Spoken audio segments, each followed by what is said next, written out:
بسم الله الرحمن الرحيم. الحمد لله رب العالمين والعاقبة للمتقين ولا عدوان إلا على الظالمين. الحديث 33 حديث كي صدن يسدحاد عن ابن عباس رضي الله عنهما.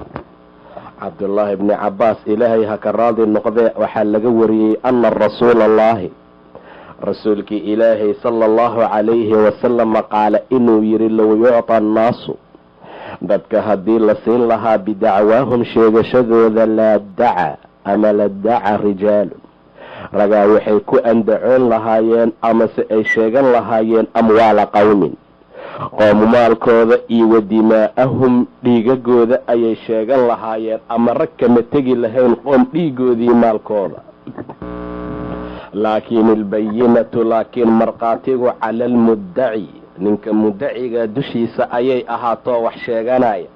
walyamiinu dhaartana calaa man ankara qofka markaa inkiraya. xadiidun xasan rawaahu lbayhaqiyu ayaa xadiidkaa wariyey iyo wakayruhu haakada sida ayay ku wariyeen xasannimada wa bacduhu fi saxiixayni qayb ka midana saxiixaynka ayuu markaa ahaaday. xadiisku wuxuu tilmaamayaa dadka in lagu kala bixinayo dhaar iyo markhaati. labadaa haddaysan jiri lahayn dad ayaa waxay xoolo ka dhigan lahaayeen ama ay shaqo ka dhigan lahaayeen dad xoolahooda iyo markaa dhiigooda. qof walbaa waxaa laga rabaa hadduu wax sheeganayo inaan layska siinin, laakiin markhaati ayaa laga dalbana oo markaa laga rabaa. qofka wax inkiraya dhaar ayaa korkiisa markaa ahaatay. sidaa darteed ayaa waxaa la rabaa qofka markau dhaaranayo iyo qofkuu markhaati beenaalo fura labadaba waciid adag markaa ku soo arooray. ilaahay wuxuu yidhi fajtanibuu rijza min alawthaani wajtanibuu qowla azuur. markhaati beenaalahana ka dhaqaaqa, sanamadana markaa ka dhaqaaqa. dhaartaa kuu soo hartay rasuulku wuxuu dhahay qof allaala qofkii dhaar ku dhaarta oo saartaasoo dhaar sabri ah oo ku goosanaya maal muslim ah uuna ku been sheegayo, ilaahay wuu la kulmaa asagoo qadbaan ah, asagoo markaa u xanaaqsan ayuu ilaahay u kulmaa subxaana wa tacaala. sidaa darteed ayaa waxaa la rabaa dadka xanti iyo xoolo aysan lahayn inaysan markaa ku dhaaranin. wayaxlifuuna billaahi maa qaaluu, waxay ku dhaaranayaan ilaahay waxaysan markaa dhihin buu ilaahay aayad kale ku yidhi. haddaba qofka mar allaala marka la yidhi dhaaraa lagaa rabaa waa cabsana. ileen dhaartu aad iyo aad ayay u adag tahay. ina aladiina yashtaruuna bicahdi illaahi wa aymaanihim hamanan qaliila. nebigaa maalin qudbay markaasuu yidhi xoolo islaam leeyahay qaldheel iyo dhaar ha ku qaadanin iyo been. ka waran buu yidhi rasuulkii ilaahayow xoolaha walaalkii leeya oo aan ka qaadanayo dulmiga hadday yihiin wax yar shay yasiir ah. rasuulku wuxuu yidhi wain kaana qadiiban min araak, laan cadaygiisaba ha ahaada, caday laanteeda. markaasuu ilaa soo dejiyey ina aladiina yashtaruuna bicahdi illaahi wa aymaanihim hamanan qaliila. alxadiid 34 can abi saciidin alqudriy radia allahu canhu qaala wuxuu yidhi samictu rasuula allahi rasuulkii ilaahay ayaan maqlay sala allahu calayhi wasalam oo yaquulu dhahaya man ra'aa minkum qofkii arko idinka mid ah munkar qofkii arka waa shay diinta lagu inkiro shareecadu ay diidaa munkar la yidhaahdaa falyuqayirhu ha ku qayiro oo ha ku dooriyo biyadihi gacantiisa. intuu munkarkaa gacanta ula taga ha ku baabi'iyo. fain lam yastatic hadduu kari waayo fa bilisaanihi carabkiisa. fain lam yastatic hadduu carabka awoodi waayo inuu kala hadlana fa biqalbihi qalbigiisa ha ku zuuliyo. wadaalika qalbiga oo laga naco ayaa adcafu liimaani iimaanka midka ugu daciifsan ah. rawaahu muslim baa xadiidkaa wariyey. iimaanka midka ugu daciifan muraadka waxaa loola jeedaa ana alcaajiza idaa ankara biqalbihi yakuunu iimaanahu adcafu min iimaani gayrihi. qofku markuu kari waayo wax walba ilaa inuu qalbiga ka naco maahane iimaankiisu waa ka daciifsaya iimaanyada kale. waayo muraadka waa adna aliimaan, waa iimaanka midka ugu yar waaye. liannahu wadalika ana alcamal waa samarka iimaanka waayo qofka iimaankiisa intuu la eg yahay oo camalkiisa la eg yahay. marka qof allaala qofkii munkar arka, qofkii xumaan arka, qofkii wax diintu ay diiday arka, gacanta ha kula taga buu dhahay nebiga sala allahu calayhi wasalam. luqmaan canugiisa wuxuu ku yidhi yaa bunaya aqimi asalaa wa'mur bilmacruuf wanha cani ilmunkar wasbir calaa maa asaabaka. wiilkeeyow salaada hagaaji, sakadana macruufkana ummadda amar, munkarkana ka reeb, kuna sabir wixii ku asiiba ee markaa kaa soo gaara. haddaad kari weysa, macnaha haddaad awood u yeelan weysa inaad gacanta iyo afkaba markaa ula tagto, waxaad ka nacdaa qalbiga. saasaa markaa loola jeedaa. culimmadu waxay dhaheen man ra'aa minkum munkaran falyugayirhu biyadihim, oo marada iyo madaxda loola jeedaa. ileen taaqa iyo awood ayay u leeyihiin inay gacanta ku suuliyaan. fain lam yastadic fa bilisaanihi, culimada waaye ayay dhaheen inay ka caddeeyaan carabka. fain lam yastadic fa biqalbii, waa dadweynaha intooda kale. wadalika min adcafi aliimaan. munkarkiiaan dhex fadhiisanaa maa qalbiga oo laga naco, waxaa loola jeedaa ka dhex tag. waidaa maruu bilagwi maruu kiraama, dadka sharafta lehee cibaaduraxmaanka markay xumaan soo agmarayaan ayagoo sharfan ayay maraan buu dhahay ilaa subxaana wa tacaala. waidaa ra'ayta aladiina yaquuduuna fii aayaatina faacrid canhum xataa yaquuduu fii xadiidin gayri, hadduu shaydaanku halmaansiiyo adoo dhisdhex fadhiya xumaantii aad aragto, falaa taqcud bacda dikraa maca alqowmi aldaalimiin, xusuusasho gadaasheed qoom daalimiina ha la fadhiisanin ayuu dhahay ilaahay subxaana wa tacaala. marka munkarka waa wax walba oo diinta lagu inkiro, waa waxay markaa diintu diiday. qofkii arka falyugayirhu biyadihi. nebiga ayaa xajinayay, waxaa gadaashiisa fadhiyay Fadli ibni Cabaas wiilka la yidhaahdo. gaadiid uu saarnaa nebiga. xajatulwadaac ayaa naag u timid. naagtii su-aal ayay nebigu weydiinaysay. Fadli wuxuu gudagalay inuu naagta fiirinayo, naagtuna waxay guda gashay inay Fadli dayayso. nebiga wejiga Fadli ayuu qabtay, markaasaa wuxuu u leexiyey ilaa shiqihi alaaqar, dhinaca kale. waxay tilmaamaysaa munkarka gacanta in markaa lagu suuliyo. qof kasta meeshii awood uu ku leeyahay, gurigaaga oo kale wixii markaa xumaana oo yaala gacantaad ula tegi kartaa, iyo meel walboo adiga aad markaa awood ku leedahay.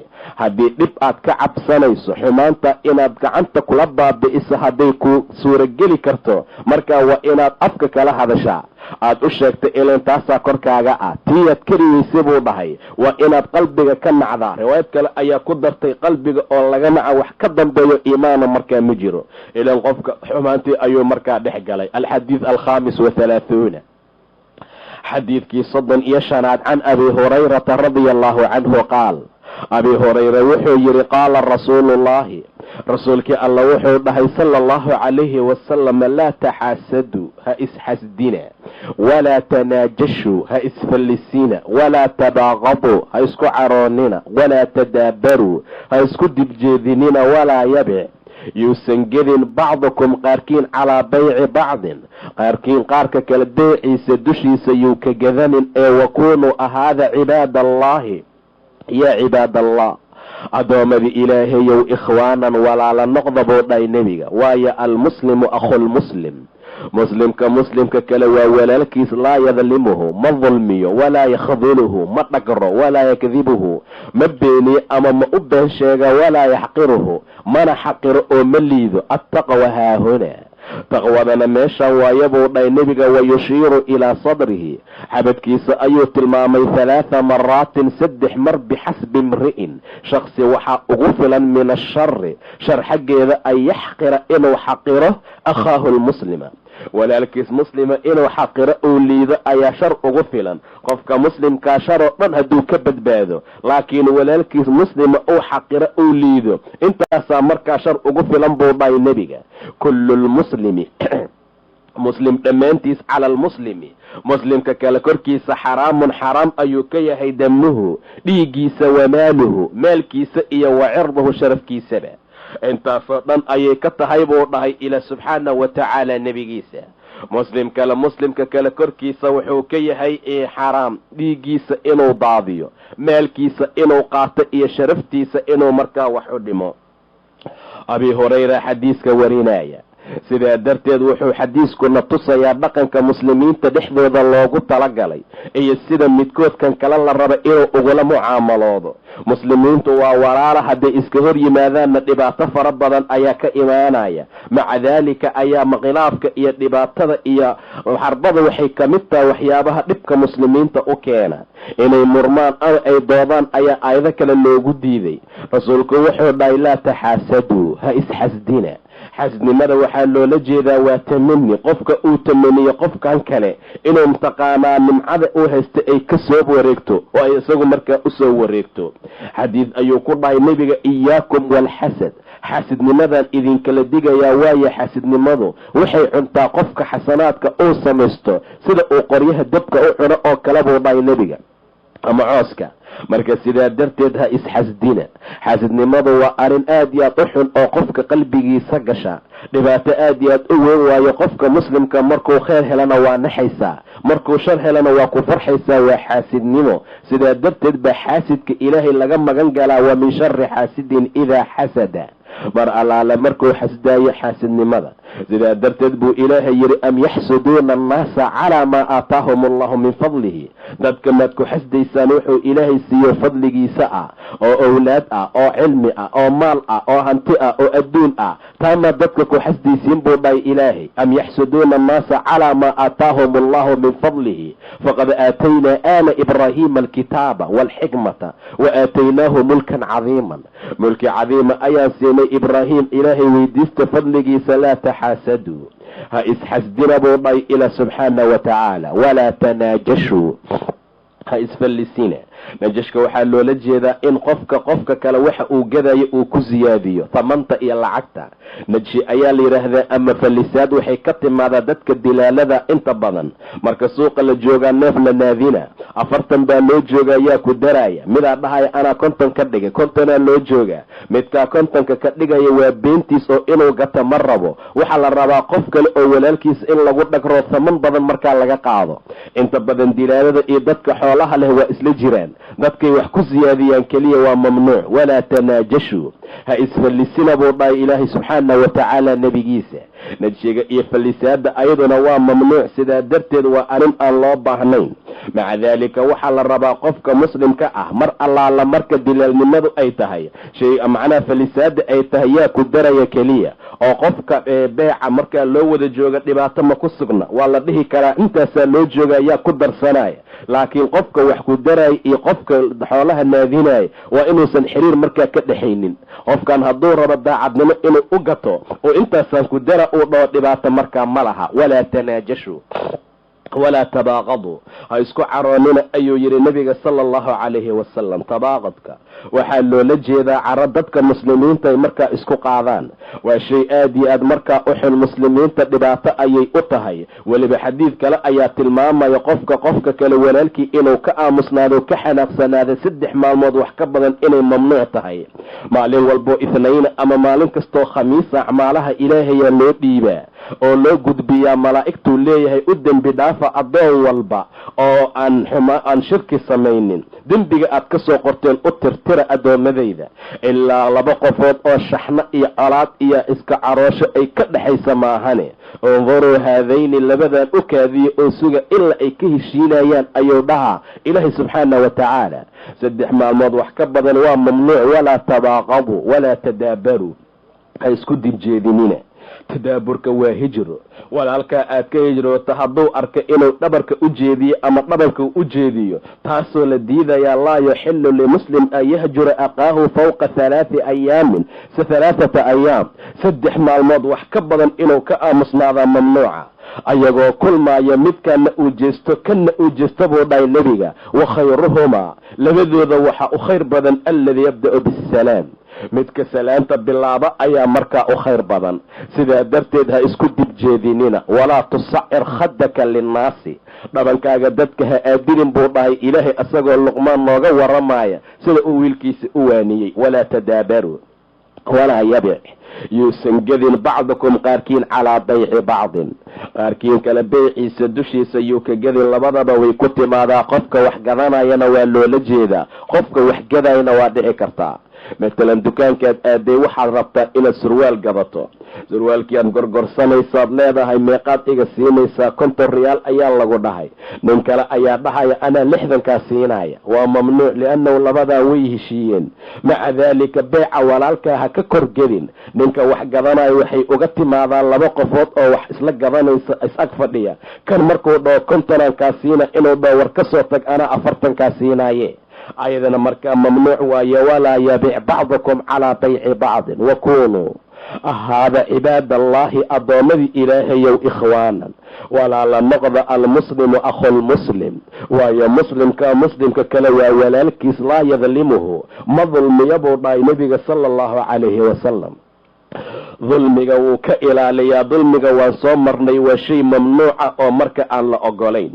ma dulmiyo ayuu yidhi nebiga sala allahu calayhi wasalam. walaalkiis waaye muslimka kale ma dulminayo oo dulmiga ayuu ka ilaaliyaa. waa shay uusan mutaysanin ciqaabkiisa iyo dembi uusan ka gelin inuu markaa ka abaalmariyo.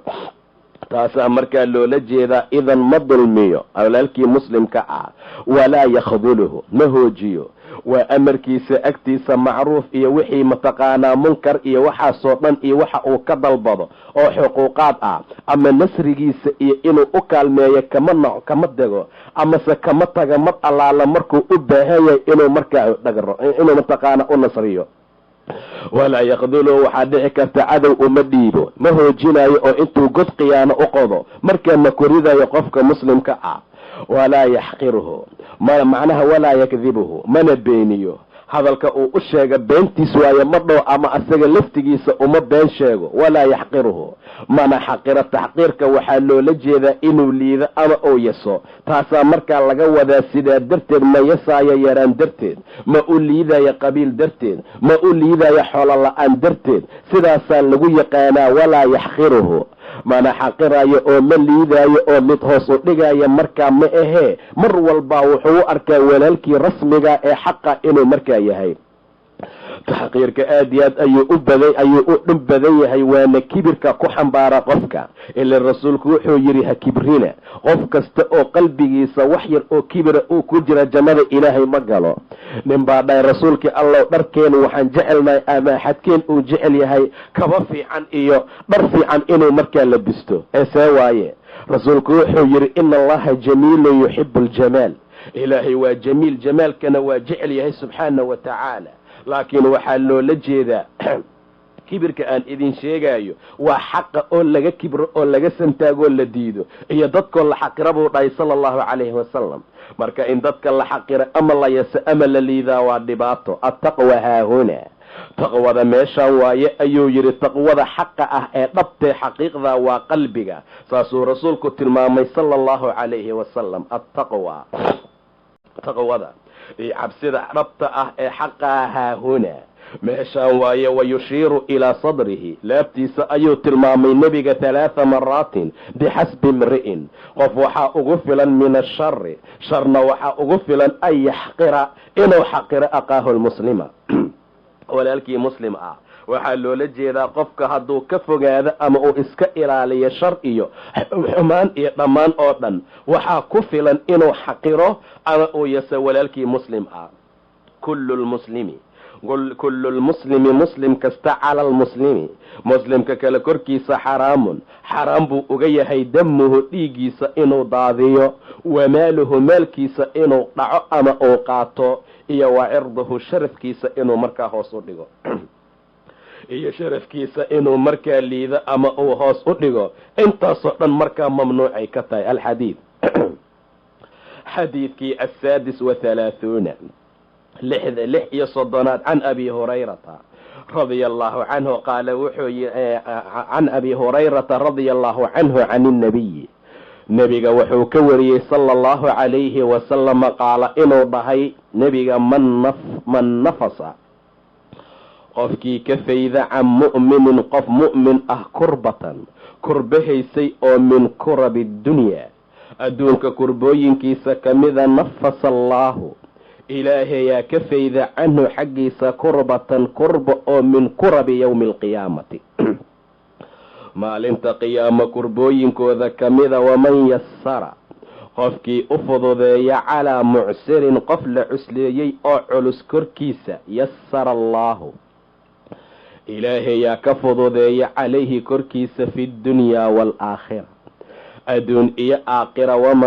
waman satara qofkii u astura ceeb musliman qof muslim ah ceebtiisa qariya satarahu allaahu ilaahay ayaa u qariya fi dunyaa waalaakhirati adduuni aakhiraba. wallaahu ilaahay fii cawni alcabdi addoonka kaalmeeyihiisa waaye. maa kaana alcabdu intuu addoonku yahay fii cawni akhiihi mid walaalkiis u kaalmaynaya, waman salaka qofkii qaada طariiqan jid yaltamisa fiihi uu ku raadinaya cilman cilmi sharci ah oo diiniya, sahala allaahu ilaahayaa u sahla lahu qofkaa bihi xaaladda uu sameeyey iyo jidka uu qaaday sababtiisa طariiqan jid oo ila aljannati jannada markaa gaarsiiya. wamajtamaca ma kulmaan qowm fii beytin guri oo min buyuuti illaahi ilaahay guryihiisa kamida kuma kulmaan, yatluuna ayagoo ku akhrisanaya kitaab allahi ilaahay kitaabkiisa, wayatadaarasuunahu isku dhegaysanayo isku darsaya baynahum dhexdooda, ilaa nasalad waxaa ku soo degta calayhim korkooda assakiinatu xasilooni, wagashiyadhum araxmatu raxmadda ayaa daboosha, waxafathum waxaa koobta almalaa'ikatu malaa'igta, wadakarahum allahu ilaahayna wuxuu ku xusaa fii man cindahu dadka agtiisa ahaaday. waman bata'a qofkuu daahiyo uu dib u dhiga bihi asaga camaluhu camalkiisa, lam yusric bihi nasabuhu nasabkiisu ma dedejin karo. qofkuu camalkiisa dib u dhigo uu sharaf u yeeli waayo, qabiilkiisa ma sharfi karo macnaha horeyna markaa ma geyn kara. rawaahu muslim baa xadiidkaa wariyey bihada lafdi, lafdigaas ee kana ayuu ku wariyey. xadiisku wuxuu u daliil yahay ama uu noo tilmaamayaa arrimooyin wanaagsan oo haddii aan samayno khayr iyo wanaag aan ku gaarayno. dadka muslimiinta inaan ogaano iyo mu'miniinta kurbada laga ilaaliyo, wixii lala qaban kara lala qabto, qof allaala qofkii ceeb lagu arka in laga asturo, qof allaala qofkii cusri iyo culays u saaxiiba in laga yasiro. waxyaabo fara badan ayuu xadiidku nagu tilmaamayaa, iyo in allaala inta aan walaalkeen muslima u kaalmaynayno ama aada walaalkaan muslima u kaalmaynaysa, ilaahay ayaa dantaada kaaga shaqaynaya subxaana wa tacaala. wuxuu xadiiskuna tilmaamayaa guryaha alle guri kamida haddii la fadhiisto, qur-aan lagu akriyo, axaadiid lagu akhristo, inay meesha malaa'igtu ka maqnaanaynin, naxariista allay ka maqnaanaynin, ilaahayna uu ku faantamayo subxaanahu wa tacaala. qofkii qabiilkiisa dib u dhiga inuusan nasabkiisu dedejin karin. abi hurayra wuxuu yidhi nebiga xaggiisa uu ka wariyey, qaala inuu dhahay nebiga, man nafasa qofkii ka fayda can mu'minin mu'min xaggiisa kurbatan kurba haysay. maxaa mu'min maanta kurba laga faydaa? iska dhaaf in laga fayday asaa la kurbaynaa maanta. haddii dhibkiisa xataa aada iska dhaafi lahayd oo aadan dhibi lahayn xataa, waxaa meesha ka imaan lahaa in wanaag aad ka hesho meesha. idan qofka haddaad wanaag u samayn weyso shartaada ka ilaali.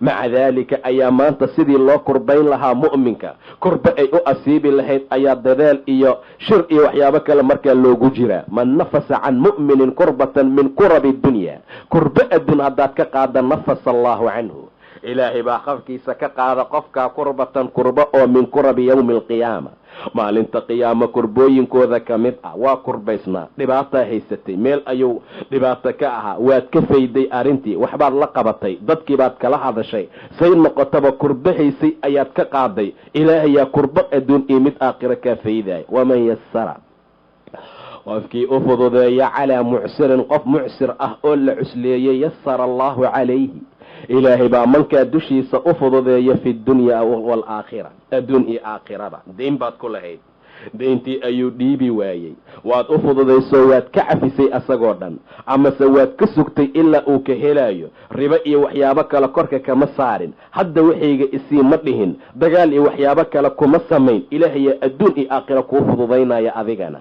sida ilaahay tilmaamay, wain kaana duu cusratin, ninka daynta lagu leeyahay hadduu culays u saaxiib yahay, fanadiratun ilaa maysir, ninka daynta leh waa inuu u sugaa buu dhahay ilaahay ilaa makaanu sahal uu ka helayo. wa an tasadaquu khayru lakum, inaad isaga cafisaanaana ka khayr badan buu dhahay ilaa subxaana wa tacaala. inaad sidaa yeeshaan ayaa ka fiican. sidaa darteed, waman yasara calaa mucsirin, mucsir qofkii u fududeeya, yasara allaahu ilaahay baa ka fududeeya calayhi korkiisa fi dunya waalaakhira. rasuulku xadiid kale ayuu ku yidhi, nin baa la xisaabay oo dadkii hore ka mid ah, waxaa laga waayey wanaag oo dhan, laakiin wuxuu ahaa nin xoolo qabeen ah. dadka ayuu wax u amaahin jiray, dadka daynta u soo aruuriyay ayuu dhihi jiray, haddaad aragtaan nin culusoo culays u saaxiib ahna ka fududeeya, haddaad aragtaan nin muyasir xataa ka suga. haddaad aragtaan nin aan dhiibi waayey oo waxyaabihii dhiibi karinna markaa ka cafiya. intaa markii laga helay ayuu ilaahay yidhi addoonkayga aniga igama cafin badna, sidaa darteed ilaahay waa cafiyey, jannadaana la geliyey subxaana wa tacaala. marka ilaahay naxariistiisa waa weyn tahay, adduun iyo aakhira loo fududeeyaa qof walba oo walaalkii mucsira ama qof mucsir ahee culays u saaxiiba markaa ka dejiya. waman satara, qofkii u daboola ceeb musliman qof muslim ah, satarahu allahu fi dunya waalaakhira, ilaahayaa adduun iyo aakhira u asturaya subxaanahu wa tacaala. ceebtaada adduun iyo ceebtaada aakhira in ilaahay qariya ma rabtaa, waa inaad samayso dadka muslimiinta ah ceebtooda inaad markaa qariso. maanta iska dhaaf in ceeb loo qariya, kii ceeb aan lahayna ceeb sidii loogu yeeli lahaa markaa lagu dadaalaa. xaaladda noocaasa waa shay dhibaato badan oo la ogoleen qofka muslimka ah, waa inuu u qariyo walaalkii muslimka ceebaha uu ku arko. qofku haddii ceebta uu ka dhigto ama xumaanta daa'im, waa mawduuc gooniyu bannaanka la soo baxo. ama dadka hay-aadka iyo sharafta u saaxiibka ah durunturada iyo simbirraxada ka dhacda ka cafiyuu dhihi jiray nebiga sala allahu calayhi wasalam. sidaa darteed ayaa qofkan ceeb buu sameeyey maanta. qof wanaagsan oo khayr iyo wanaag lagu og yahay ayuu ahaa. xumaantii aad ku aragtay maaha inaad shaacisood bannaanka geyso, waa inaad aamustaa, waa inaad ka qarisaa. haddaad ka qarisa ilaahay baa adduun iyo aakhira kuu qarinaya. maanta waa la israacraacaa qof kasta qofka kale ceebtiisa, dembi inuu yeesho, jaasuusnimo iyo waxyaaba noocaasay dadku ku isticmaalaan. maca daalika buu yidhi nebiga, qof allaala qofkii qof muslima ceebtiisa raacraaca oo raba inuu fadeexeeyo, ilaahay ayaa ceebeeya asaga, xataa qacriga iyo salka beydkiisa asagoo ku jiraba ha ahaatee. haddaba dadka muslimiinta waa inay isku ceeb qariyaan. wallaahu fii cawni alcabdi, ilaahay addoonkuu u kaalmeeyaa maa kaana alcabdu fii cawni akhiihi. addoonku intuu yahay mid walaalkiis u kaalmaynaya. waman salaka dariiqan, qofkii jid mara oo yaltamisu fiihi cilman, cilmi uu ku raadinayo, sahala allahu lahu bihi dariiqan ila aljanna, ilaahay baa u sahla wadadii jannada uu ku gaari lahaa. ilan cilmiga sharciga ee diiniga uu baranayo oo mar kasta jidka u qaadayo ayuu ku dhaqmaa, waa ku camalfalaa, jidkii jannada ayuu markaa gaarsiina. taa waa dhici kartaa in loola jeedo, ama jidkii jannada wuxuu ku gaari lahaa ayuu markaa ilaahay u fududaynayaa. wamajtamaca qowm, qooma kulmaan fii beytin, guri oo min buyuuti illaahi, guryaha ilaahay kamida, yatluuna, ayagoo akhrisanaya kitaab allaahi, ilaahay kitaabkiisa, wayatadaarasuunahu, isku dhegaysanayo, isku meerinaya baynahum dhexdooda, ilaa nasalad calayhim, waxaa kusoo degaysa assakiinatu, xasilooni. waa midda koobaad. sakiina kusoo degta meelaha wacdiga iyo qur-aanka lagu akriyo. meelaha kilaabkaa fiiri, dad isdila iyo dad dhagax isku qaatay, dad qamriga markuu ka bato isdilaayay iyaad arkaysaa, waa buuq. meelaha lagu ciyaaro saasoo kale. amaa fiiri meelaha diinta alla lagu aqrinaayo, dadkoo dhan way wada khushuucsan yihiin. calayhim assakiina, ilaahay baa xasinoonida ugu talagalay subxaana wa tacaala. wax buuqa ma ku arkaysid, wax qaylaa ma ku arkaysid, wax kale ma ku arkaysid, rikoor laguma agdaaro, heese ma lagu agdaaro. amaa guryaha kale fisqiya shayaadiinta fiiri iyo sida ay markaa yihiin, iyo dagaalkii buuqa markaa ka dhaceeya. meelaha qamriga lagu cabo, meelaha khamaarka lagu ciyaaro, waa midda koowaad. sakiina kusoo degta. midda labaad, waqashiyadhum araxmatu, naxariisaa daboolaysa, ayagoo dhanba raxmada ilaahay ayaa daboolaysa. midda saddexaad, waxafathum almalaa'ikatu, malaa'igtaa koobaysa. weliba nebigu wuxuu tilmaamay 2 qofood kasta inta u dhacaysa inay malaa'ig ku jirto. wadakarahum allahu, ilaahayna wuxuu ku xusaa fii man cinda, waa 4 jawaa-isoo ilaahay uu siiyey subxaana wa tacaala dadka cilmiga iyo diinka markaa baranaya. waman bataa bihi camaluhu, qofkuu camalkiisu daahiyuu dib u dhigo, lam yusric bihi nasabuhu. hadalkan wuxuu ku yimid abu sufyaan oo ah ra-iiskii ama kaaba qabiilkii qoreysheed ayaa meesha soo maray maalin. waxaa meesha fadhiyeen bilaal iyo suhayb iyo salmaan, waa dadkii islaamka ugu horreeyey haddana dacafada ahaa. abubakar asagoo raba inuu soo dumo ninka la yidhahdo abu sufyaan, maya nimankii bilaal ayaa waxay dhaheen, seefaha ilaahay xaqooda ma fulinin haddiiba cadowgii ilaahay inta maraayo. abu sufyaan ay haystaan. abaa sufyaan waa fahmi karnaa dhibkuu islaamka gaarsiiyey. beder ma ahee dagaalada kale oo dhan abaaduulow ka ahaa. sidaa darteed ayay dhaheen, haddiiba abu sufyaan uu meeshaan maraayo, seefaha ilaahay xaqoodii ma oofsanin, ma gudanin. bilaal iyo salmaan iyo suhaybaa saas dhaheen. abubakaraa yidhi, ma sayidkii qoreyshaa saas dhehaysiin? wuxuu la jeedaa ninka lagu magacaabo abu sufyaan, wuxuu rabaa inuu soo dumo. abubakar waa orday nebigu u sheegay, markaasuu yidhi salmaan iyo suhayb iyo maanta ninkii odayga ah bay saas dhaheen. rasuulku abubakar wuxuu ku dhahay, abubakarow amay kuu xanaaqeen salmaan iyo bilaal iyo suhayb? ma ogi buu dhahay. wuu soo orday, waa u yimid, walaalayaaloo ma ii xanaaqdeen? maya ayay dheen, ilaahay ha kuu naxariistee. rasuulku wuxuu yidhi, haddaad ka xanaajin lahayd dadka adoo ilaahay ka xanaajiyay lamid tahay subxaana wa tacaala. maxaa yeelay abaa sufyaan muxuu yahay? sanadii 8 ayaa seef iyo dib iyo cabsi uu kusoo islaamay. ama raggan waa raggii diinta usoo halgamay oo ilaahay dartii loo dhibay oo ilaahay dartii mashaakilka loo gaarsiiyey. sidaa darteed haddaad ka xanaajin lahayd wiilashaan waxay la mid tahay adoo alle ka xanaajiyey. waman baطaa bihi camaluhu, qofkuu camalkiisa dib u dhigo lam yusric bihi nasabuhu, nasabkiisu ma dedejiyo. abuu sufyaan qurayshtuuraba ha ka dhasho, haddii camal fiican uu la imaan waayo, qabiil fiicanuu ahaa ee horay hala geeye ma jiro. bilaal dadkii hore soo islaamuu ahaa, ilaahay dartiisaa loo dhibay. suhayb uruum saasoo kale, salmaan alfarisi saasoo kale. maca daalika abaa sufyaan wuxuu yahay markaa malaha waayo, quraysh meesha ugu fiican ha ka dhasho, hadduuba camalkiisa dib u dhigay nasabkiisu ma dedejin karo abubakarow. xaaladda noocaasi markaa ogow. marka qofka wuxuu isku halaynaya ha ahaato ilaahay taacadiisa iyo khayrkii wanaagga uu sameey. الحديث 37 حديثكي 37 عن ابن عباس رضي الله عنهما عن رسول الله صلى الله عليه وسلم وحو كوري فيما كي يرويه او كوري الرسول كان عن ربه تبارك وتعالى. ربي سحقي صغير كي سبتي او سري قال وحو يري إن الله إلهي كتب الحسنات xasanaadka iyo wanaagyaalka waa qoray, iyo wasayi-aati xumaayaalka, uma kabacdi bayana daalika waa kala cadeeyey. ilaahay xasanaadka iyo sayi-aadka waa kala qoray, intaa ka gadaal waa kala cadeeye. faman hama qofkii damca oo hamiya bixasanatin wanaag oo falam yacmalhaa uusan camal qabanin, wanaag ayuu damcay inuu sameeyo ma samaynin, katabaha allaahu ilaahay wuxuu uga qoraa cindahu agtiisa xasanatan kaamilatan, xasano kaamilo ah oo buuxda. wain hama hadduu hamiyo ama uu damca bihaa xasanadii oo facamilahaa uu camal qabtana, katabahaa wuxuu uga qoraa cindahu agtiisa 10 xasanaatin 10 xasanaad, ilaa 700 dicfin ilaa 700 oo laalaab, ilaa adcaafin kahiiratin ilaa kasii laalaab 700 ka badan. wain hama hadduu damca adoonka bisayi'atin xumaan oo falam yacmalhaa uusan camal qabanin, katabaha allaahu ilaahay wuxuu uga qoraa cindahu agtiisa xasanatun kaamila, xasano kaamila ayaa loo qoraa. wain hama bihaa hadduu hamiyo sayi-adii oo facamilahaa oo camal qabtana, katabaha allaahu ilaahay wuxuu u qoraa sayi'atan waaxidatan, hal xumaan oo keliya. rawaahu lbukhaariyu wa muslimu ayaa xadiidka wariye fii saxiixayhima, saxiixooda ayay ku wariyeen bihadihi alxuruufi, xuruufta aan soo akrinay. fandur fiiri buu yidhi imaamka kitaabka qoray, yaa akhi walaalkeeyo, wafaqana allaahu ilaahay hana waafajiye aniga iyo wa iyaaka adigaba, ilaa cadiimi weynaanta lutfi illaahi ilaahay naxariistiisa, tacaalaa sareeye weynaanta naxariistiisa u fiirso. wata'amal ukuurgal oo fiirfiiri haadihi alalfaad lafdiyaalkan meesha noogu qoran. wa qowluhu uu yidhi ilaahay nebiga cindahu ilaahay agtiisa, ishaaratun wuxuu ishaarayaa ilaa ictinaa'in dhowrid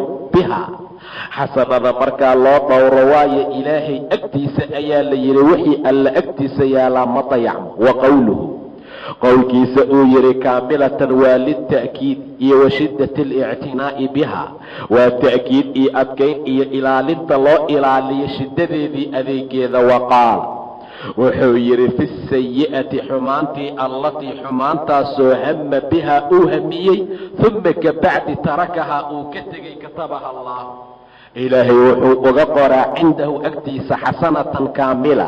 faakadaha waxaa lagu akiday oo lagu adkeeyey bikaamila. wain camilahaa hadduu camal qabto sayi'adii, katabahaa wuxuu ugu qoraa sayi'atan waaxidatan, hal xumaan oo keliya. faakada taqliilaha waxaa lagu adkeeyey yaraan darteed biwaaxidatin, oo walam yu-akidha laguma adkaynin bikaamilatan laguma darin falilaahi alxamdu waalman ilaahay ayaa mahad iyo galabba iskale subxaanahu nasahnaaye laa nuxsi ma koobi karna hanaa'an ammaan calayhi ilaah dushiisa wabillaahi tawfiiq tawfiiqdan ilaahay ayaa iskale subxaana wa tacaala oo dadka markaa waafajiya.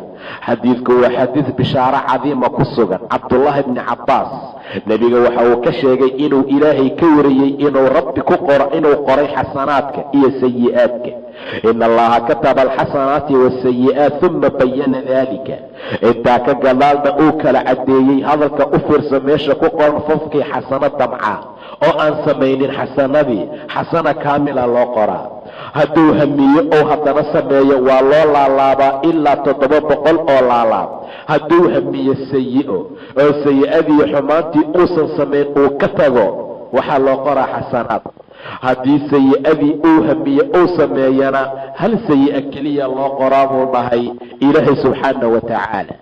marka xadiidku wuxuu tilmaamayaa wanaagga iyo khayrka ku sugan. xasanadan la damcaayo iyo sayi-adan la damcaayo waa inuu qofku kala ogaadaa maxay yihiin. faman hama bixasanatin oo falam yacmalha baa la yidhi. ma aha salaadii duur ayaan damcay inaan sameeyo oo tukado mana samaynin ilaahay xasano kaamiluu ii qoraa ma jirto. wax allaala wixii waajibaada waa gooni. taas aad iyo aad ayaa laysaga rabaa. hadduu ka tagana qofku waa ku dambaaba. amaa waxyaabaha kale ee xasanaadka ee wanwanaagga ah ee qofka dheeraadka u ah waaye matalan cid ayaad damacday inaad wax u tarto, waxaad damacday inaad aado, waxaad damacday cid guuraysa inaad saacido. adoo u sii socdaa arrin kuu timid, martibaa kuu timid, waad la soo noqotay, waad hamiday xasanada inaad samayso falam yacmalha. ma samayn. adoo sameeye oo kalea laguu qoraa xasana kaamilo ah ayuu ilaahay kuu qoraa subxaana wa tacaala. wanaagiyo dariskii ayaad damacday inaad waxaa la saacido, waa u samaysay, katabahaa cindahu 10 xasanaatin. ilaahay wuxuu uga qoraa agtiisa wain hama biha facamilhaa katabaha allahu cindahu. ilaahay agtiisa wuxuu uga qoraa 10 xasanaad ilaa 700 oo laalaab iyo wixii markaa kasii badan. xagga ikhlaaskay markaa ku xiran tahay. wain hamna bisayi'a xumaan buu qofkii damcay falam yacmalhaa mana samaynin katabaha allahu cindahu xasanatun kaamila. xasana kaamila ayaa loo qoraa. macnaha sayi-adan la damcaayo oo qofkan uusan samayn ee xasanaadka looga qoraayo bishardi waa inuu ilaahay dartii uga taga subxaana wa tacaala. wuxuu damcay maanta inuu xumaan sameeyo, wuxuu damcay inuu zinaysto, waa baxay asagoo socdow ilaahay cadamadiisii weynaantiisa xasuustay, waa ka soo tegay falam yacmalhaa ma samayn katabaha allah cindahu xasana kaamila. xasano buuxda ayaa sidaa loogu qoraa. amaa hadduu raadiyo xumaantii arrintii ay u suurageli weysa baabuurku u raaci lahaa uu waayo, qofkuu siday u imaan waayo, xasano kaamila loo qoraa macnaha ma aha. bishardi waa inuu alla dartii uga tagaa falam yacmalhaa. ilaahay buu soo xasuustay katabaha allahu cindahu xasana kaamila. xasano buuxdaa loo qoraa. wain hama biha facamilhaa. hadduu hamiyo xumaantii uu haddana sameeyo katabaha allahu ilaahay wuxuu u qoraa sayi'atan waaxidatan. sayi-a keliya halkii xumaana loo xariiqaa ma loo laalaabaayo. xasanaadka hal yar hadduu yahay ilaahay waa noo laalaaba. xumaanta hadday hal xaba tahay ma laguu laalaabaayo, inteedaa markaa laguu qore. marka ilaahay naxariistiisa weynaanteedii waaye. alxadiid 38 xadiiskii 38 can abi hurayrata radia allahu canhu qaal. abi hurayra wuxuu yidhi qaala rasuulu llahi rasuulkii alla wuxuu dhahay sala allahu calayhi wasalam ina allaha tacaala ilaaha sarreeya qaala wuxuu yidhi. xadiidku hadduu sidaa noqdo waxaan soo tilmaanay inuu ka mid yahay axaadiista lagu magacaabo xadiidulqudsiga.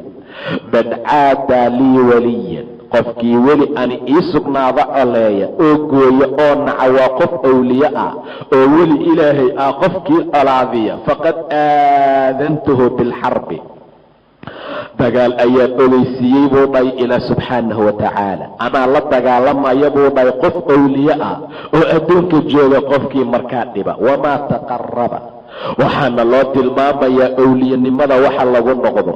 qof buubay miya, qof shimbir noqda mar miya, qof waxyaabo ay ka soo daahireen miya. fiiri waxa awliyaha lagu noqonayo. wamaa taqaraba iguma soo dhowaada ilaya xaggayga cabdii addoonkayga bishayin shaygaasoo axabba ilaya xaggayga looga jecel yahay mima aftaradtuhu calayhi waxaan ku waajib yeelay. hadduu addoonku ugu soo dhowaado shay aan ku waajib yeelay uu sameeyo waa ii soo dhowaaday macnaha. walaa yazaalu kamana zuulin cabdi addoon kama zuula cabdi addoonkayga yataqarabu inuu iigu soo dhowaanayo ilaya xaggayga binnawaafili sunnooyinka inuu iigu soo dhowaanayo xataa uxibahu ilaa aan ka jeclaado. markaasuu owliye noqday. ilaahayaa jeclaaday laba arrin waaye, waajibka ayuu ilaaliyey, sunnada ayuu ku daray, darajadii owliyenimada ayuu markaa gaaray.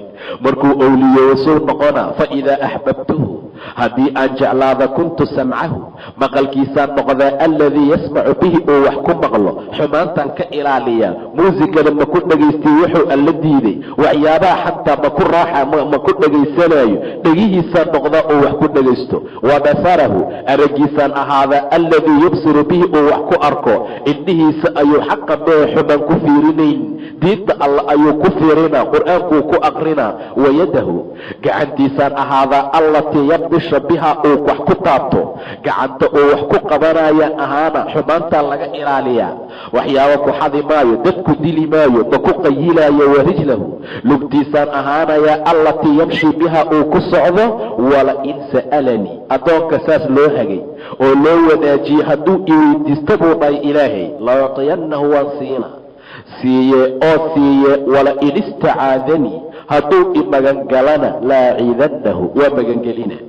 hadduu imagangalana dhibkuu iga magangalaan ka magangelinaa. rawaahu lbukhaariyu ayaa xadiidkaa wariyey. xadiisku wuxuu noo tilmaamayaa owliyanimadu inay xaqiiq tahay. wax jira waayo ilaahay qofka uu rabo uu ku manaysto subxaana wa tacaala. xadiidku waxaa laga qaadanaa owliyada ilaahay inay yihiin dadka diinka alla raaco, khayrka iyo waajibaadka sameeya.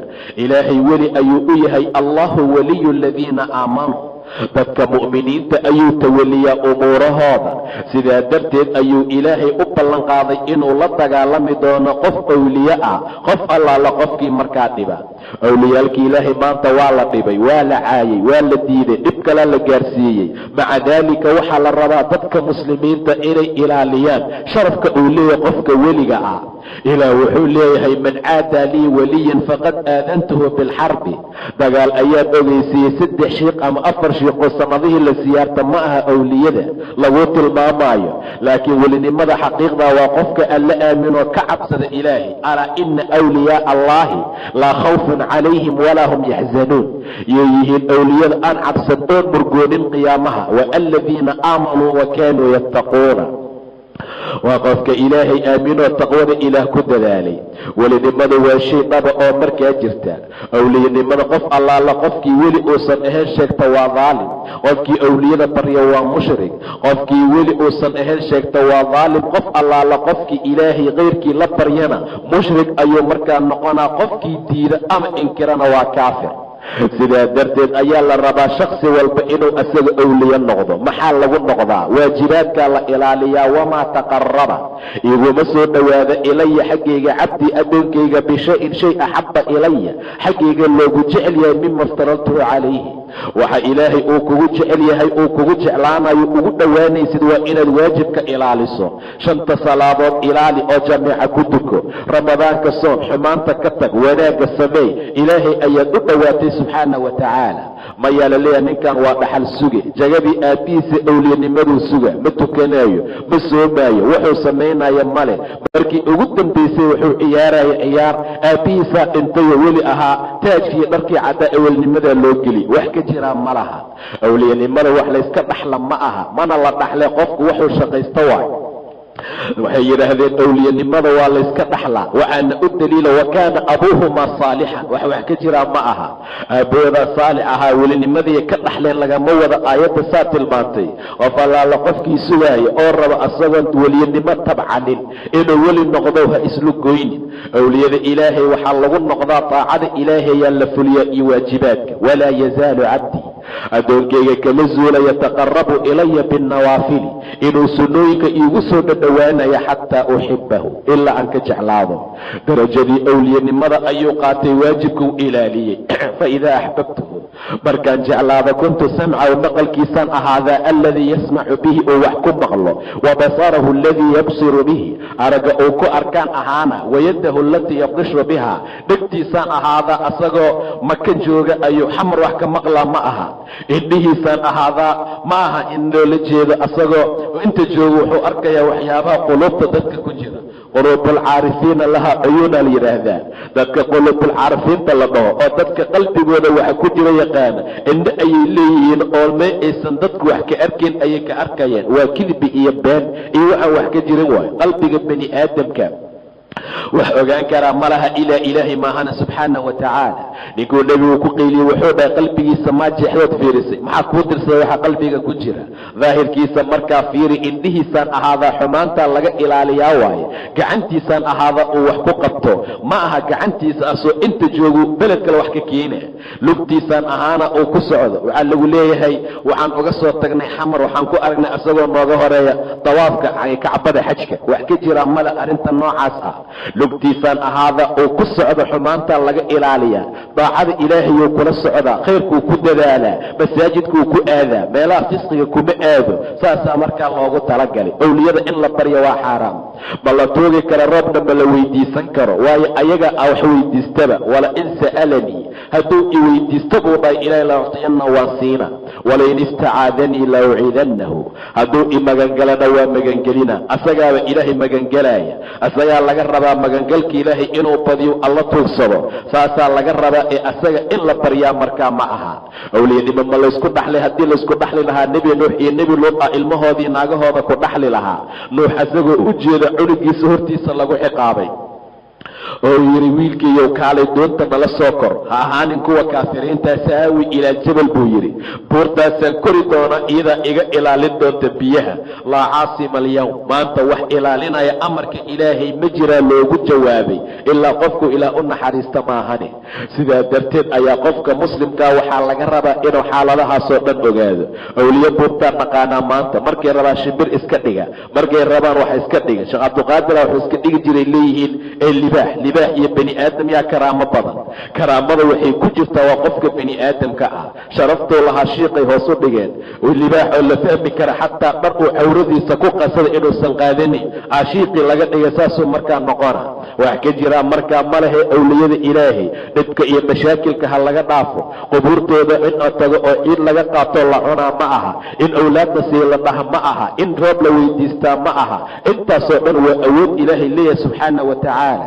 ayagaa awliye isku noqday, khayr iyo wanaag ayay ku gaarayaan. ilaahayay sharaf ku leeyihiin. imaamyada ka mida wuxuu dhahay aniga haddaan arko qof ama aad aragtaan inuu badda korkeeda sida shimbirta u maraayo, la dhihi maayo weli ii karaamanimo waaye, ilaa aan ogaada camalka uu samaynayo. ilaan karaamada qof kasta way ka soo daahiri kartaa. karaamo shaydaan ayaa jirta oo qofka mutaqaanaa yeesha. dajaal waa nin ilaahnimo sheeganaya. aakhiru zamaanka markuu yimaado wuxuu samaynaa intuu magaalo tagu leeya rumeeya. mar allaala markay diidaan rumaynta magaalo kaluu dega rumeeya. markay rumeeyaan ayaa wuxuu dhahaa erow biyo keen, dhulow wax soo bixi, daqiiqadii ku soo bixina. xaaladda noocaasi waa karaamo shaydaannimo. marka waxyaabaha qofka ka soo muuqda laguma ogaan kara inuu weli yahay iyo in kale. taacada ilaah iyo taqwada ilaahayaa loo fiiriyaa. asagoo taqiya haddii karaamo kale ay ka soo daahirto waa mawduuc gooni ah. idan awliyanimadu inay sidaa tahay ha la ogaado. qubuurtan laysku garaacayo, meelaa la tagaa maalintii intaasoo kun oo arya lagu qalaa. waxaa leeyahay sheekh qibel markii ugu dambaysa nuurkiisa meesha ka baxay, marka la fiiriyey oo gadaal loo raacay maba ku dogna waa meesha. marka dadku waxay ku jiraan haboog iyo baadi waayo, waa inay xaqa markaa fuliyaan. qabri baa jira 7 mar lagu wareegayo. maxaa dhacay? sheekh qibel baa ku duugan oo weli ah.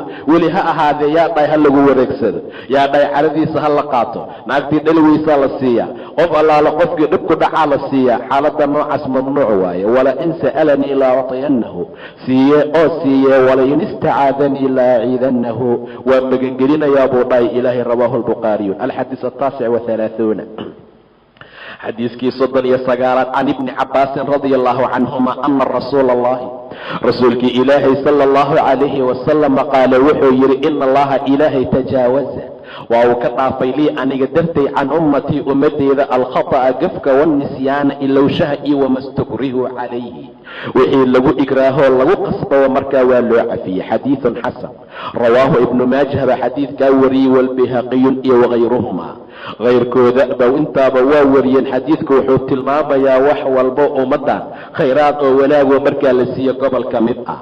ummaddan aad buu ilaahay ugu naxariistay subxaana wa tacaala. culays badan oo ummadihii kala hayeyna waa laga dejiyey. rabbanaa laa tu'aakhidna in nasiina aw akhta'na, rabbow hanoo qaban haddaan hilmaana ama aan gefnay haye buu dhahay ilaahay. rabbanaa walaa taxmil calayna isran kamaa xamaltahu cala aladiina min qablina, ilaahu dadkii horey culayskaad ku xambaartay hanagu xambaarin. ilaa hadday tooba keenayaan dadkii hor naftooday dili jireen. ummaddan istakfurla ay leeyihin waa loo cafina. haddii meel najaasay ka gaarta waa la goynaa. ummadihii hore ummaddan waa iska dhaqaayaan.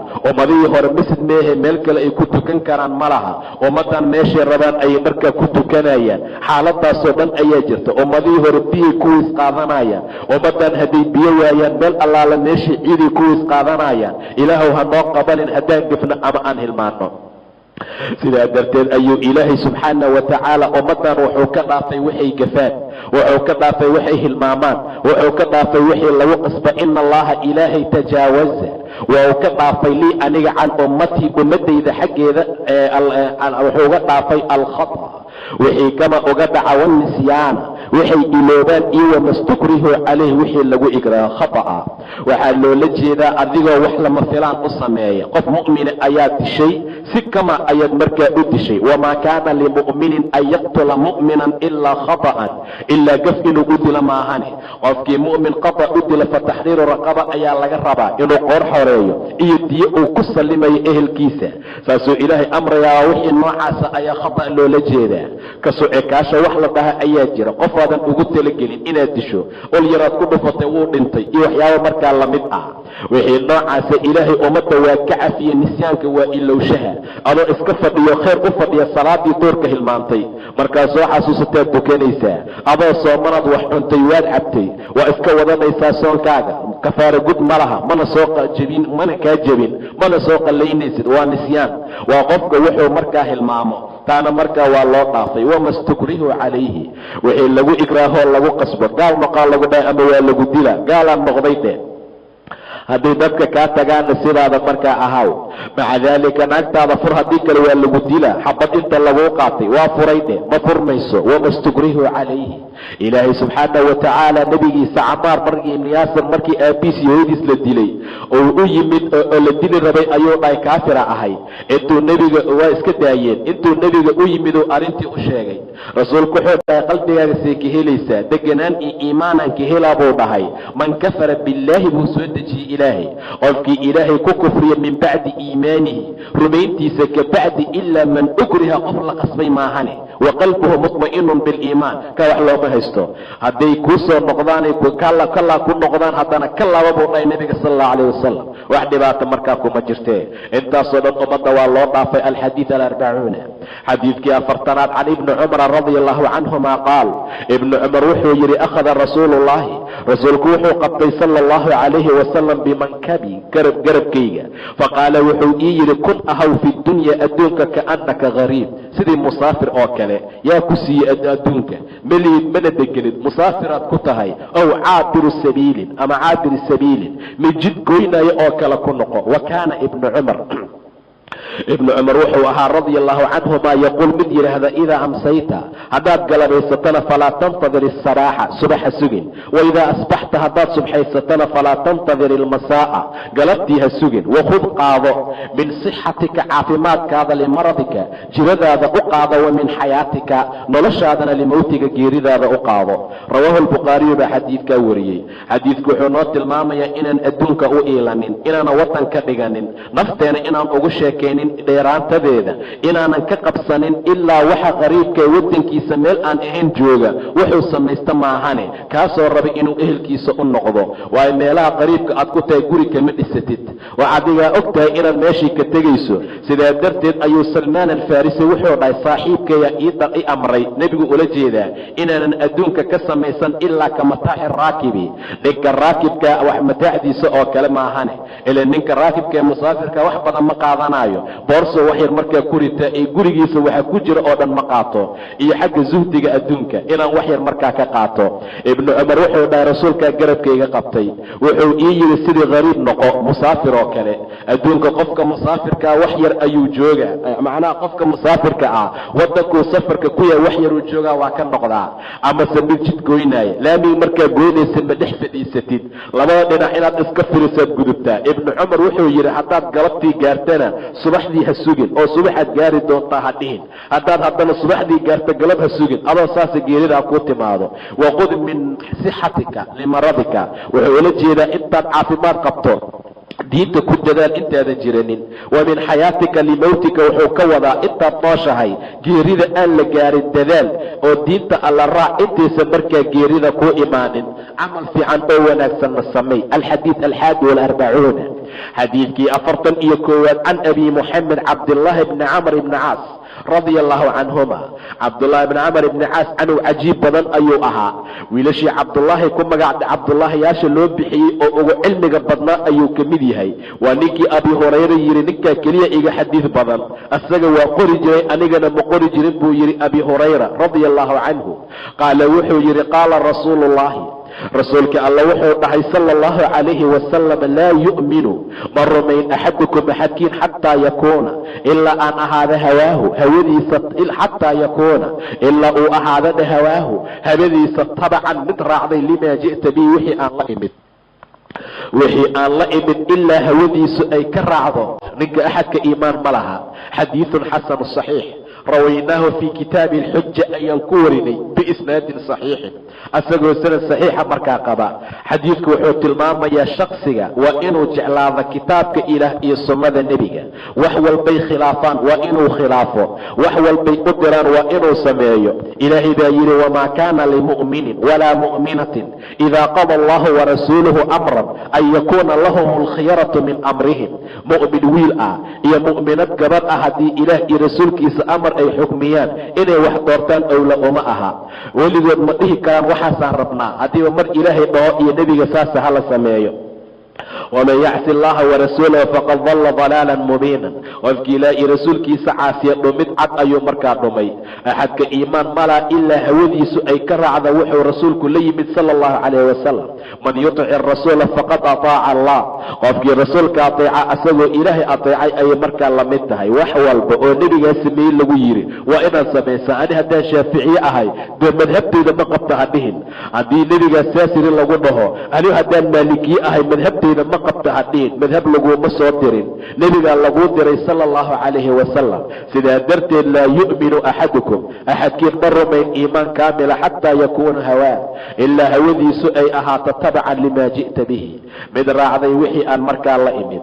wixii aan la imid ilaa ay ka raacda. alxadiid 42 xadiidkii ugu dambeeyey can anas ibni maalikin radia allahu canhu qaal samictu waxaan maqlay rasuula allahi sala allahu calayhi wasalam oo yaquul dhahaya qaala allahu tacaala, ilaaha sareeya wuxuu dhaha yabna aadam ibni aadamow inaka adiga maa dacawtanii intaad ituugayso warajawtanii aad i rajaynayso kafartu laka waa kuu dhaafaa calaa maa kaana minka wixii kugu sugan, walaa ubaalii mana u aabayeelaya yabna aadam ibna aadamow low balagad hadduu gaaro dunuubuka dembiyaalkaaga canaana samaa'i samada daruuraheeda uma istakfartanii dembi dhaafna aad i weydiisato kafartu laka waa kuu dhaafaa yabna aadam ibna aadamow inaka adiga low ataytanii haddaad ila timaada biquraabi alardi arlada bugeeda qadaaya oo gafaf ah, uma laqiitanii aad ila kulanta laa tushrik bii shay-an adan waxba ii shariig yeelin, la ataytuka waxaan kula imaanayaa biquraabihaa arlada bugeeda makfiratan oo dembi dhaafa. rawaahu tirmidiyun wa qaala xadiidun xasanu saxiix. xadiidku wuxuu tilmaamayaa dembi dhaaf weydiiska dembi dhaafka badan ee ilaahay naxariistiisa ah. naxariista ilaahay iyo ciilkiisa naxariistiisa weyn. ina raxmatii wasicat kula shay, naxariisteeda wax walba way ka weynaatay buu dhahay. ilaahay wuxuu dhahay ibni aadamow intaad ituugayso ood i rajaynaysa waa ku dembi dhaafaa calaa maa kaana minka, wixii dembi oo kugu sugan, walaa ubaali, mana u aaba yeelay. waa badanya dembigaana mala dhaafi kara wallaahi. intaan ma u malaynin ma dhaafi kari ku dhihi maayo buu dhahay ilaa subxaana wa tacaala. dembi walba meeshuu la ekaada same ilaahay waa kuu dhaafaa. yaa cibaadiya aladiina asrafuu calaa anfusihim laa taqnatuu min raxmat illah, naxariista ilaah ha ka quusanina, ina allaha yakfiru dunuuba jamiican. ya bna aadam, ibna aadamow low balaqad hadduu gaaro dunuubaka dembiyaalkaaga canaana asamaa'i, samada daruuraheeda, uma istakfartanii, dembi dhaaf aad i weydiisata, kafartu laka waa kuu dhaafaa buu dhahay ilaahay. ya bna aadam, ibni aadamow inaka low ataytanii haddaad ila timaada biquraabi alardi, arlada mugeeda qadaaya oo gafaf ah, uma laqiitanii aad ila kulanta laa tushrik bii shay-an, adoo ani waxba aad ii shariig yeelin oo shirki la-aan aad ku dhimato, la ataytuka biquraabiha makfira, arlada mugeedoo dembi dhaafan kula imaana, dembigaagaan tirtiraa waayo, jannadana waa lagu gelina. shirkiga wax xun waayo, qofkii ku dhintaa ma la cafiyo. qofkaan ku dhimanin raje ayuu leeyahay. ina allaha laa yakfiru an yushraka bihi wayakfiru maa duuna dalika liman yashaa. dembiga ka soo haray oo dhan xataa ilaahay inuu tooba la-aan aqbala u dhaafaa suuragal ah. maca daalika abibakar u yimid nebiga oo dhahay ibar aan ku ducaysto marka aan tukanaayo. rasuulku wuxuu dhahay waxaad dhahdaa allaahuma inii dalamtu nafsii dulman kaiiran ama kabiiran walaa yakfiru dunuuba ilaa anta fakfir lii makfiratan min cindika warxamnii inaka anta algafuur raxiim. waa abubakar oo ummadda ugu iimaan badan rasuulka ka gadaal. haddii camalkiisa miisaan la saaro, ummadoo dhan miisaan la saara, camalka abubakara raajix noqonayo dhahay nebiga. waxaa dheh baa la yidhi allaahuma inii dalamtu nafsii, ilaahu naftiidaan dulmiye dulmi badan oo weyn, dembiga ma dhaafa ilaa adiga maahane. ilaahu ii dembi dhaaf agtaada ahaadee, warxamnii, iina naxariisa, inaka anta algafuur raxiim. alla dembi dhaafoo naxariis badan ayaa tahay. meesha waxaa noogu dhammaaday kitaabkii arbiciinka. ilaahay ayaan ka baryaynaa inuu xaqana waafajiyo, nagana dhiga kuwa ku dhaqma oo raaca. beri waxaan bilaabayna haddii ilahay raada kitaabka lagu magacaabo xusn muslimka oo adkaartii ducooyinka. wabillahi tawfiiq, wallahu subxaanahu wa tacaala aclam.